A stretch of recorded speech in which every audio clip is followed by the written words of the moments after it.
तो मेरे पिताजी एक बार घर लेके चले आए तो फिर बोले कि अब नहीं जाना वहाँ। अच्छा रोमा जी, आपको नहीं लगता है कि सारे इसमें लड़के हैं, मैं अकेली इकलौती लड़की आकर के जिम कर रही हूँ तो कुछ अनकंफर्टेबल महसूस करती हैं? नहीं, ऐसा तो ये जो इनके गले में आप सबको दिखाई दे रहा है सैकड़ों मेडल इन्होंने जीत में हासिल किया है, और हाथ में जो दिख रहा है ये एक ही नहीं है बल्कि 10 इनके पास है।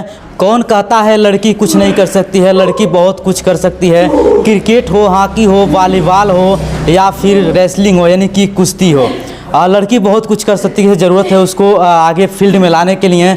तो काफ़ी माता पिता ऐसे भी होते हैं जो लड़की किसी क्षेत्र में जाना चाहती है तो माता पिता कतराते हैं उसको उस क्षेत्र से भेजने के लिए, क्योंकि उन्हें लगता है कि समाज के लोग मुझे बुरा कहेंगे, अच्छा नहीं कहेंगे, इसलिए उनको लोग रोक देते हैं। उस बच्ची को अपने घर पे ही रख लेते हैं और सीमित वहीं तक रह जाती है। तो आज मेरे साथ एक ऐसी लड़की है जो जिसको मैं दिखाने का प्रयास कर रहा हूँ, जो रेसलिंग के क्षेत्र में गोल्ड मेडलिस्ट है। तो उनसे मैं बात करूंगा, जानने का प्रयास करूंगा आखिर कहां से उन्होंने जीत हासिल किया। सबसे पहले स्वागत है आपका।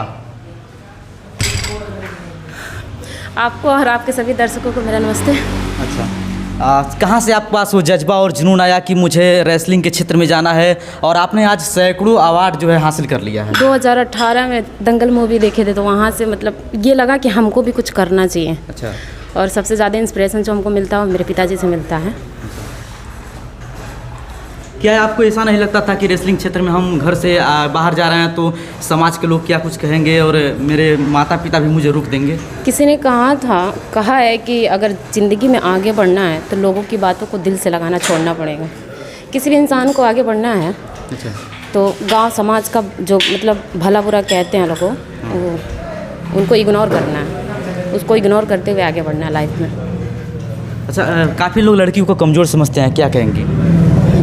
हम तो यही कहेंगे कि जो लड़कियां कर सकती हैं शायद कभी लड़के नहीं कर सकते हैं। अच्छा रोमा जी, जब आप ग्राउंड लेवल पर से उठ करके इंटरनेशनल लेवल तक पहुंची और यूपी में आपका तीसरा स्थान आया, पूरा संघर्ष कैसा रहा, जरा इसके बारे में बताइए। ये संघर्ष तो बहुत कठिन रहा किसी के भी लिए, मतलब मेडल स्टेट कैसा रहा? शुरुआती तौर में बहुत दिक्कत होता है, जैसे गांव समाज का, कुछ खाने पीने का, व्यवहार का किसी का। तो फिर ऐसे करके मतलब धीरे धीरे कोई भी इंसान अगर कहीं पहुंचता है तो धीरे एक सीढ़ी करके पहुंचता है। तो ऐसे ही मेरी जर्नी रही, सीढ़ी दर सीढ़ी पहुंचते गए। फिर स्टेट में मेडल है और योगा से नेशनल में मेडल है, गोल्ड मेडल है। अच्छा जी, आप पहला मेडल आपको कहाँ से मिला था, जरा इसके बारे में बताइए। जब गए थे हरियाणा, जैसे पिताजी से बोले, जब 10th पास किए तो हम भी बोले कि जब दंगल मूवी देखे थे तो हम बोले थे पिताजी से कि हम हरियाणा जाएंगे तैयारी करने के लिए। तो वहाँ से ये हुआ कि पिताजी भेज नहीं रहे थे, कोई भी लड़की को सडनली कहीं बाहर नहीं भेज सकता। तो पापा मतलब कहीं पूछे, बात उचित किए तो थोड़ा सा उनको भी लगा कि हाँ इसको मतलब अगर इतना कहर ये करने के लिए तो इसको आगे सपोर्ट करना चाहिए। तो मेरे पिताजी किसी तरह मतलब हरियाणा हमको भेजे, वहाँ हम 2 साल रहे। फिर वहाँ से मेरा महाकुंभ में वहाँ मेडल है, और जो हरियाणा केसरी जो होता है, जैसे यूपी केसरी होता है तो हरियाणा केसरी में भी मेरा मेडल है वहाँ से। अच्छा, पहली बार आप वहाँ पे गई थी तो घर के लोग आपको फ़ोन नहीं किए कि बेटी चले आओ मेरे घर पे रहो, नहीं जाना है तुमको, इस तरह के काम नहीं करना है, क्षेत्र में नहीं जाना है? नहीं, जब मेरा हौसला बुलंद था तो ये भी लोग सपोर्ट करते गए। और वहाँ जैसे कि दंगल ऐसा है, मतलब कुश्ती ऐसा चीज़ है कि हाथ वगैरह बहुत ज़्यादा उसमें मोच आ जाता है या फिर कोई दिक्कत होता है। तो ऐसा कई बार जब मेरे साथ हुआ तो मेरे पिताजी एक बार घर लेके चले आए कि मतलब इसको ठीक करा दे। तो फिर बोले कि अब नहीं जाना वहाँ। तो हम बोलेंगे अगर नहीं जाएंगे, यहाँ रहेंगे तो ऐसे ही मर जाएंगे, वहाँ जाएंगे तो कुछ ना कुछ करेंगे, फिर आगे बढ़ेंगे, अपना जो भी करना रहेगा। जब आप घर से निकल रही थी, जब जाने के लिए तैयारी आपने बनाया तो क्या आप नहीं सोचा कि मैं जैसे कि कुश्ती है जो लड़कों का क्षेत्र होता है, ज़्यादातर लड़के इसमें क्षेत्र में रहते हैं, तो आपने नहीं सोचा कि मेरे काफ़ी कठिनाइयों का सामना मुझे करना पड़ेगा? किसी को इतिहास अगर रचना तो कठिनाई तो करना पड़ेगा। मैंने तो ये नहीं सोचा कि अगर ये केवल लड़के करते हैं, लड़के ही कर सकते हैं, ऐसा कुछ मैंने सोचा ही नहीं। मुझे ये लगा कि हम कर सकते हैं और मैंने किया भी। तो हम इसीलिए वहाँ पे गए थे कि हम कुछ करेंगे, कुछ नया करेंगे, कुछ जैसे गांव समाज के लड़कियों के लिए मतलब ये रहेगा कि हाँ कि हमको भी कुछ करना चाहिए या फिर आगे बढ़ना चाहिए, ऐसा कुछ। अच्छा, उन लोगों को क्या कहेंगे, उन माता पिता को क्या कहेंगी जो अपने बच्ची को गांव समाज के जब लोग कुछ कहते हैं तो अपने बच्ची को लोग बुला लेते हैं, किसी क्षेत्र में जाने से इनकार कर देते हैं, यानी बाधा बन जाते हैं बीच में? हम तो उनसे यही कहेंगे कि उनके बातों को समझे, क्योंकि किसी भी लड़का या लड़की जिसका मन जैसे मान लीजिए पढ़ाई में लग रहा या फिर स्पोर्ट्स में लग रहा, तो या फिर डांसिंग में लग रहा है, तो किसी में जिस इंसान का, जिस लड़के का या लड़की का जिसमें मन लगेगा वही काम हो ही पाएगा। अगर आप कहेंगे ज़बरदस्ती कोई भी काम तो नहीं कर पाएगा ना। आप किसी किसान इंसान को अगर कंप्यूटर चलाने के लिए बोलेंगे तो नहीं चला पाएंगे, तो वो अपना ही काम करेंगे। तो ऐसा ही कुछ है, मतलब कि अगर जिसका मन जिसमें लग रहा है वही बेहतर हो पाएगा, उसी में प्रोग्रेस मिल पाएगा। अच्छा, आप महाराजगंज जिला एक तराई क्षेत्र है और इस तराई क्षेत्र से महाराजगंज जिले से आप निकल करके इंटरनेशनल लेवल तक पहुंची और आपका यूपी में तीसरा स्थान भी आया। और इस तरह से आपके तरह तमाम लड़कियां होंगी, वो लड़की आपके जैसा कुछ करना चाहते होंगी, बनना चाहते होंगे, उनके लिए क्या कहेंगी? हम तो यही कहेंगे वो भी लोग गांव समाज से ऊपर उठें, अपनी सोच बदलें और आगे बढ़ें और माँ बाप का नाम रोशन करें, समाज का नाम रोशन करें, देश का नाम रोशन करें। अच्छा रोमा जी, आप इस लेगिंग के क्षेत्र में आगे जाना चाहते हैं, कोई और क्षेत्र में आगे जाना चाहते हैं, क्या करियर बनाना चाहते हैं इसमें? कोई भी इंसान अपना गेम बार बार थोड़ी नहीं बदलता, आप जो पकड़ लिया वो ही आगे बढ़ाता चला जाएगा। ये थी मेरे साथ रोमा जी, जो एक गरीबी रेखा से जूझते हुए एक छोटे लेवल से, ग्राउंड लेवल से उठ करके इंटरनेशनल लेवल तक पहुंची और आज यूपी में तीसरा स्थान है। काफ़ी अच्छा लगा इनसे बात करके। ज़रा सोचिए कि जब कोई माता पिता अपने बच्ची को कहीं भेजने से कतराता है, किसी भी फील्ड में जाने से उसे रोकता है, अगर वही बच्ची उभर करके आगे चला जाए जानबूझ करके, सारी सीमाओं को तोड़ करके और कुछ अच्छा कर दे, और जब ग्राम सभा में अपने आए तो लोग उसकी सराहना करें और कहें कि ये लड़की बहुत अच्छा कर दी है, तो सोचिए कि उस माता पिता का सीना कितना चौड़ा होगा। तो ये बच्ची ने वो कर दिखाया है और अपने महाराजगंज ज़िले का नाम रोशन कर दिया है। और मैं चाहूँगा कि आप जितना अवार्ड पाए हैं उसको दिखाने का प्रयास कीजिए। एक बात और हम आपको बताना चाहेंगे, जैसे कि जो भैया लोग हैं यहाँ पे जिनका जिम है, जो ओनर हैं, काफ़ी सपोर्ट करते हैं वो लोग, हमसे फीस वगैरह मेरा हम नहीं लेते हैं, तो उनसे हम आपको एक बार मिलाना चाहेंगे। अच्छा, जितना आपके पास मेडल मिला है और जो अवार्ड मिला है एक बार दिखाएंगे? जी बिल्कुल। हमको लग रहा है कि इतना हमको नहीं मिला है। अच्छा। इतना ही हमको नहीं मिला है क्योंकि दिए ही नहीं है लोग। अच्छा। क्योंकि बोलते हैं लोग बाद में देंगे, लेकिन बाद वाला काम होता ही नहीं है कभी।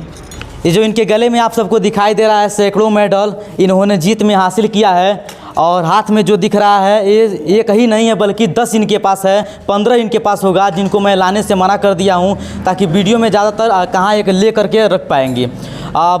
देखिए यहाँ पे जिम है और जिम आपको डिस्प्ले पे दिख रहा होगा। जिम में अनेकों लड़के काम कर रहे हैं, लेकिन इस जिम में एकलौती ये रोमा जी हैं जो आकर के यहाँ पे जिम करती हैं। अच्छा, आपने रोमा जी को फ्री में यहाँ पे जो है कि आती हैं जिम करने के लिए, फ्री ऑफ कॉस्ट उनको जिम कराते हैं आप, तो ऐसे तमाम पूर्वांचल में अपने उत्तर प्रदेश में लड़कियाँ होंगी जो आना चाहती होंगी, उनके लिए क्या कहिएगा? स्वागत है उन सभी का जो हमारे जिम में आना चाहता है।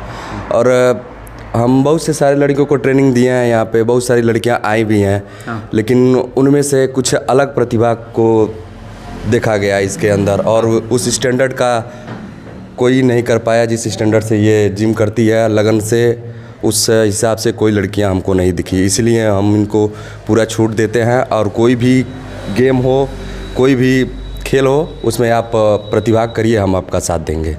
अच्छा, जो रोमा जी हैं ये तो मान लीजिए आपको लगे कि अच्छा है, कुछ अच्छा कर रही हैं, कुछ समाज में आगे जाने का प्रयास कर रही हैं, तो उनको आपने फ्री दिए और ऑफकोर्स यहाँ पे जिम करने के लिए बुलाया, तो इनके जैसे कई बच्ची होंगी जो आना चाहती होंगी, उनके लिए क्या कहेंगे? जी बिल्कुल, वो भी आएँ और इस तरह की सुविधाएँ उनको भी दी जाएंगी। हाँ। जिस तरह इनको दी जाती है, बशर्ते इनकी तरह लगन होना चाहिए। हाँ। और आगे बढ़ने का जुनून होना चाहिए। अच्छा, सुनने में भी आया कि आपके पास काफ़ी सारे बाउंसर हैं जो शादी में अनेकों जो काम में भेजते हैं आप। जी हाँ, एक टीम है हमारी द बिग बुल नाम से बाउंसर टीम चलती है, जो इमरजेंसी और अदर तरह की सुविधाएं, पर्सनल सुविधाएं के लिए लोगों को प्रोवाइड करते हैं। अच्छा, किन के लिए वो देंगे? जैसे यूट्यूबर हैं, कोई सेलिब्रिटी है, उनके लिए देंगे? इस टाइप के 1 दिन के लिए या 2 दिन के लिए आप जिस तरह से उसका पेमेंट करेंगे उस हिसाब से आपको भेज दिया जाएंगे। अच्छा, मिनिमम चार्ज कितना होगा? मिनिमम चार्ज पर डे का 1000 रुपये एक का। अच्छा। एक पर्सन का। तो रोमा जी का हौसला देखिए, और जिम में आकर के जिम करती हैं, अकेली एकलौती अपने क्षेत्र से आती हैं, यहाँ पे जिम करती हैं, और इनको वित्त राज्य मंत्री पंकज चौधरी द्वारा प्रशस्ति पत्र भी दिया गया है, सम्मानित किया गया है, जो आप सबको वीडियो में दिख रहा है। क्या नाम है, कहाँ के रहने वाले हैं? मेरा नाम बैतुल्ला है। हाँ। मेरा घर पकड़ी भारत खंड है। अच्छा, ये जिम का ओनर हैं आप? जी, मैं जिम का ओनर हूँ। अच्छा, वो बताएं भाई साहब कि काफ़ी सारे सुविधाएं आपके पास हैं, तो क्या कितनी सच्चाई है जरा पर? सच बात है, जो उन्होंने कहा है सब सच बात है। यहाँ पे सारी सुविधाएं हैं। हाँ। ये अकेली लड़की हैं, यहाँ पे जिम करती हैं। मुझे बहुत अच्छा लगता है इनका मेहनत देख के। मैं चाहता हूँ कि और भी लड़कियाँ आएँ, इनके तरह मेहनत करें, हम लोग उनको सुविधा देंगे। अच्छा रोमा जी, आपको नहीं लगता है कि सारे इसमें लड़के हैं, मैं अकेली इकलौती लड़की आकर के जिम कर रही हूँ तो कुछ अनकंफर्टेबल महसूस करती है? नहीं, ऐसा तो नहीं क्या, सारे लोग मिल के मतलब अच्छे लोग हैं यहाँ पे, सारे लोग, काफ़ी लोग भैया लोग सपोर्ट करते हैं। इन लोग का सपोर्ट मतलब हमको प्रेरित करता है कि हमको और आगे बढ़ना चाहिए या क्या करना चाहिए। तो इन सारे लोग को सपोर्ट के लिए थैंक यू सबको मेरा नमस्ते। और तो मैं था जनपद महाराजगंज के मिठौरा में, मुझे लगा कि रोमा जी कुछ अच्छा कर रही हैं, समाज में कुछ अच्छा दिखाने का प्रयास कर रही हैं और समाज के उन लड़कियों के लिए प्रेरणा बनी हुई हैं, तो मैं दिखाया आप सबको। वीडियो कैसा लगा कमेंट बॉक्स में जरूर बताइएगा। वीडियो अच्छा लगा होगा तो एक लाइक कर दीजिएगा, चैनल पर नए होंगे चैनल को सब्सक्राइब कर दीजिएगा। मैं हूँ राकेश चौधरी, आप देख रहे थे एक्सप्रेस पब्लिक न्यूज़। जय हिंद, जय भारत।